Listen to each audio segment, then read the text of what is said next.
अस्सलामुअलैकुम दोस्तों, ये आप देख रहे हैं पाकिस्तान में खेती बाड़ी करने का तरीका। ये एक ट्रैक्टर है, ये अलगाजी है 640 न्यू हॉलैंड का। और पीछे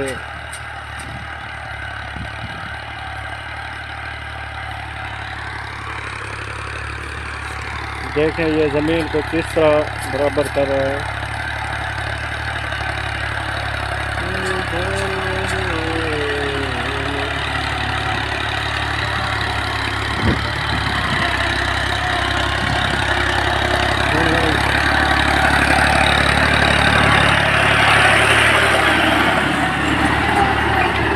ये देखें हैरो है, ये किस तरह ज़मीन को बराबर काट रही है। देखें ये ज़मीन भुरभुरी हो रही है, ये देखें।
ये देखें ज़मीन को कचर रही है।